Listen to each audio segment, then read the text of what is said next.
Hi friends, welcome to our channel. ఈరోజు మనం 2023లో తమిళ్ లాంగ్వేజ్లో రిలీజ్ అయినటువంటి ఒక డ్రామా మూవీ స్టోరీని డిస్కస్ చేద్దాం. అదే licence. Now let's start our video.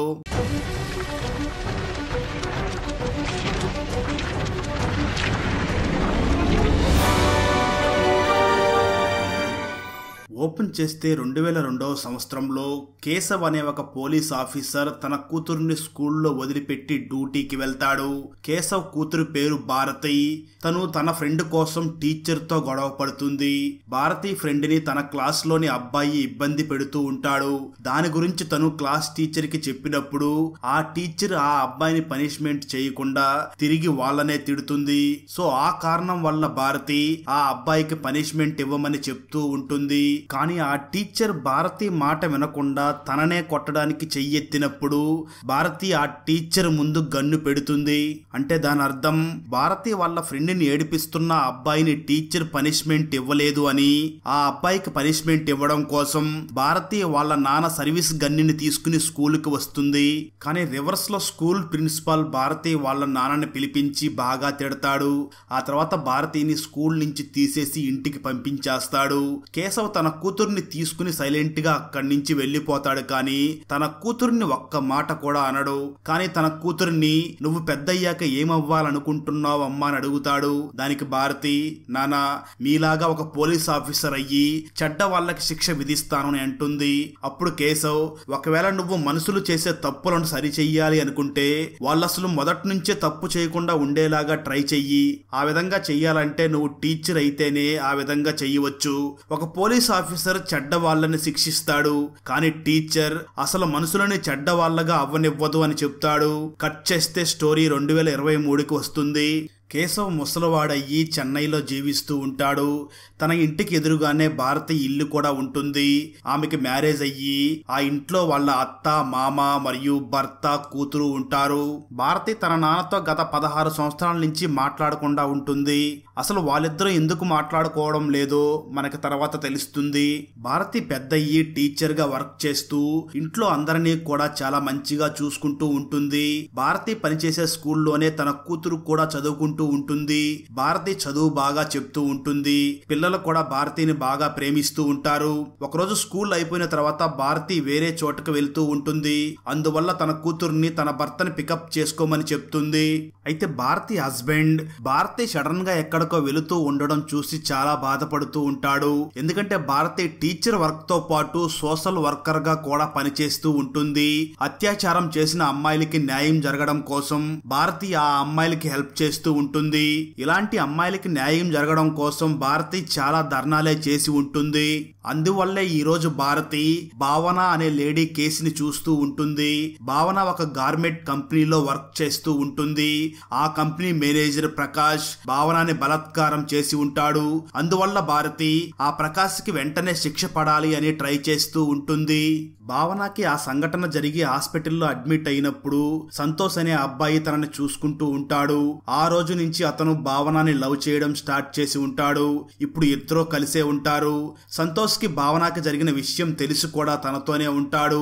Bharati Santosh ని చూసి, నీలాంటి కొంతమంది అబ్బాయిల వల్లే మిగిలిన ఆడవాళ్లు రోడ్డు మీద తిరగగలుగుతున్నారు అని చెప్తుంది. ఆ తర్వాత వాళ్లతో కేసు గురించి మాట్లాడిన తర్వాత భారతి ఇంటికి తిరిగి వస్తుంది. ఇంటికి రాగానే భారతిని లేట్ గా ఇంటికి వచ్చింది అని తన భర్త తిడుతూ ఉంటాడు. ఎందుకంటే ఈ సోషల్ వర్క్స్ కారణంగా భారతి ఇంట్లో పనులన్నీ మర్చిపోతుంది అని అంటూ ఉంటాడు. అయితే భారతి మాత్రం తన హస్బెండ్ మాటలకి అస్సలు ఆన్సర్ ఇవ్వదు. ఆ తర్వాత ఒక లేడీ తన కూతుర్ని స్కూల్ కి తీసుకుని వెళ్లడం కోసం కారు పార్కింగ్ ఏరియాలోకి వచ్చి ఉంటుంది. కానీ తన కూతురు ఏదో ఒక బుక్ తీసుకోవడం మర్చిపోయాను అని తిరిగి మళ్ళీ ఇంట్లోకి వెళ్తుంది. అయితే ఎంతసేపైనా తన కూతురు తిరిగి రావడం లేదు అని వెంటనే తన కూతుర్ని వెతుక్కుంటూ ఆ లేడీ కూడా లిఫ్ట్ దగ్గరకు వెళ్లి లిఫ్ట్ ఓపెన్ అవ్వగానే ఆ లేడీ షాక్ అవుతుంది. నిజానికి ఆ బిల్డింగ్ లో ఉండే ఒక బిజినెస్ మ్యాన్ ఆ లిఫ్ట్ లోపల 10 సంవత్సరాల అమ్మాయితో తప్పుడు పని చేసి ఉంటాడు. అదంతా చూసిన ఆ లేడీ చాలా ఏడుస్తుంది. వెంటనే అంబులెన్స్ ని పిలిపించి ఆ అమ్మాయిని తీసుకుని హాస్పిటల్ కి వెళ్తుంది. ఇదంతా పోలీసులకు తెలిసి ఆ రిచ్ బిజినెస్ మ్యాన్ ని అరెస్ట్ చేస్తారు. అతని పేరు జనార్దన్. 10 సంవత్సరాల అమ్మాయికి బలాత్కారం జరిగింది అని అందరికీ న్యూస్ ద్వారా తెలుస్తుంది. అలా ఆ విషయం భారతికి తెలియగానే తను వెంటనే హాస్పిటల్కి వెళ్తుంది. భారతికి ఒక చిన్న తమ్ముడు కూడా ఉంటాడు. అతను ఒక లాయర్. అతను ఇలాంటి కేసెస్ లో భారతికి సపోర్ట్ గా ఉంటాడు.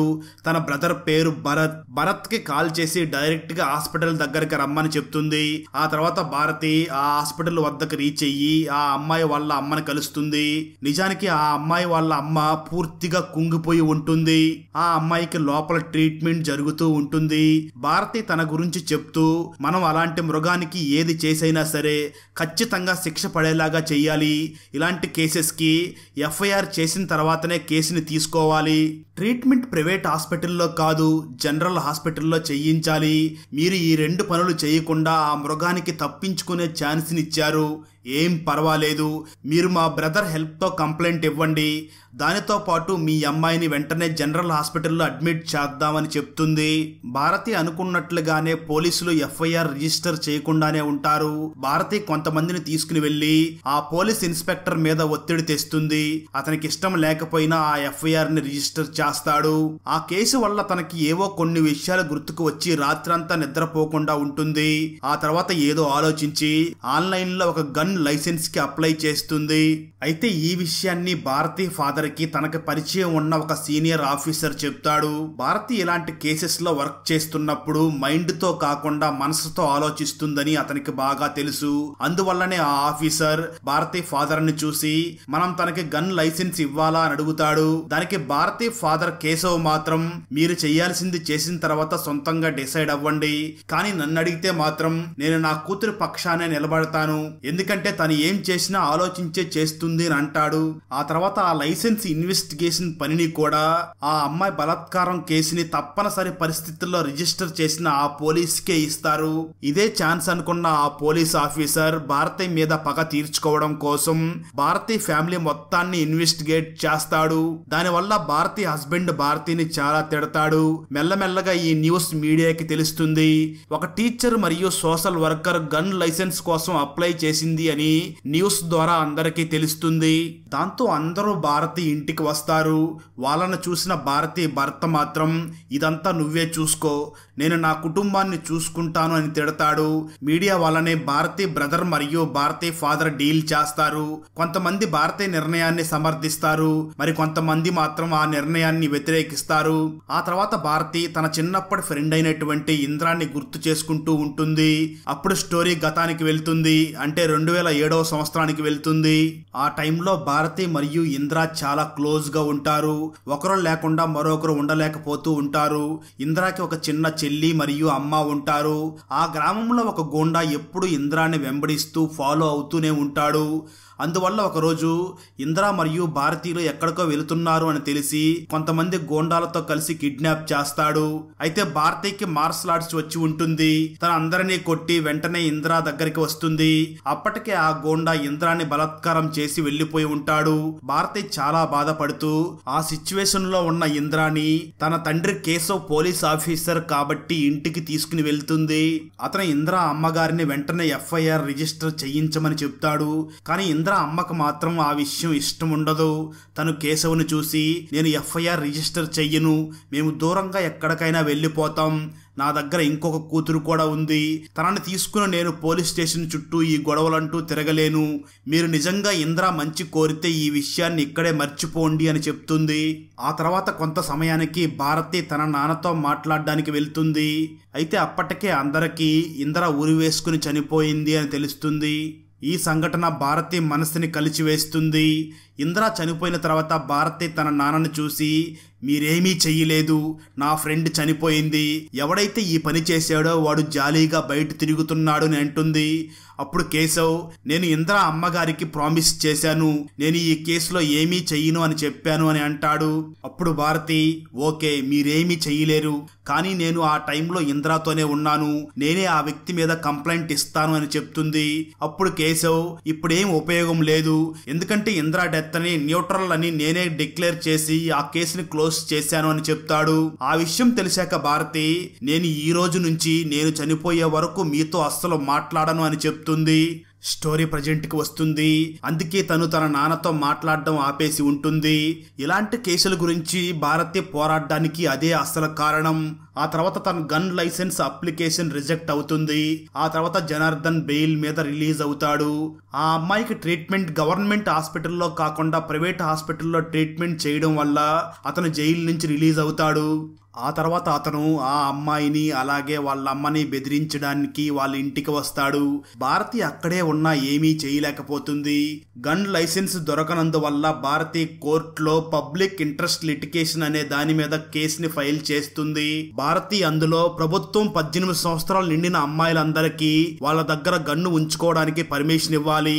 ప్రభుత్వం దీన్ని ఖచ్చితంగా అమలు చెయ్యాలి. అప్పుడే ఆ అమ్మాయిలందరూ సురక్షితంగా ఉండగలరు అని ఆ పిల్ని భారతి కాంట్రవర్షియల్ జడ్జిమెంట్ ఇవ్వడంలో చాలా సిద్ధహస్తురాలైనటువంటి జడ్జి గీతా దగ్గర అప్లై చేస్తుంది. ఈ పిల్ గురించి పూర్తి దేశం అంతా తెలిసిపోతుంది. అప్పటి నుంచి కోర్టు ప్రొసీడర్స్ ని లైవ్ లో చూపిస్తూ ఉంటారు. జడ్జి గీత ఈ పిల్ కి ఆపోజిట్ గా ఉన్న లాయర్ ని మాట్లాడమని చెప్తుంది. ఆ లాయర్ మాట్లాడుతూ భారతి ఈ పిల్లిని కేవలం తను ఫేమస్ అవడం కోసమే వేసింది. జనరల్ గా 21 ఇయర్స్ దాటిన వారికే గన్ లైసెన్స్ ని ఇస్తారు. అది కూడా వాళ్ళ సంరక్షణకి గన్ చాలా అవసరం అనుకుంటేనే ఇస్తారు. కానీ 18 సంవత్సరాలు రాగానే అమ్మాయిలందరికీ గన్ ఇవ్వడం అనేది పూర్తిగా నిరాధారం. అలాగే అమ్మాయిలు గన్నుని మెయింటైన్ చేయలేరు, వాళ్ళకి అంత అవసరం లేదు అని చెప్తాడు. దానికి సమాధానంగా భారతి బ్రదర్ అయినటువంటి లాయర్ భరత్ మాట్లాడుతూ లాస్ట్ ఇయర్ దాదాపు 4 లక్షల మంది ఆడవాళ్ళకి అత్యాచారం జరిగింది. అలాగే డైలీ పేద ఆడపిల్లలకి 16 మందికి రేప్ జరుగుతుంది. అంటే ఇయర్ మొత్తంలో 6,000 మందికి పైగా. వాళ్ళలో చాలా మంది గురించి రికార్డులోనే ఉండదు. డేటా గురించి మాట్లాడితే ప్రతి సంవత్సరం 1000 మంది అమ్మాయిలు తమ ప్రాణాలని తామే తీసుకుంటున్నారు.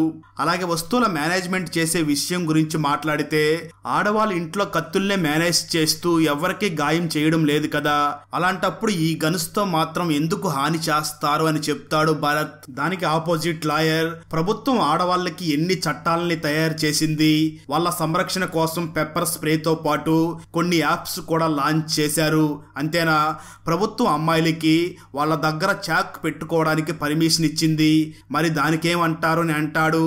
దానికి భరత్ మాట్లాడుతూ అలాంటి నైఫ్ యూస్ చేయడం వల్లనే అమ్మాయిలని జోబుల్ని దొంగలించేవారు అని చెప్పి జైల్లో వేశారు అని చెప్పి ఆ విషయాన్ని నిరూపించడానికి భరత్ జడ్జి గీతాకి ఒక వీడియోని చూపిస్తాడు.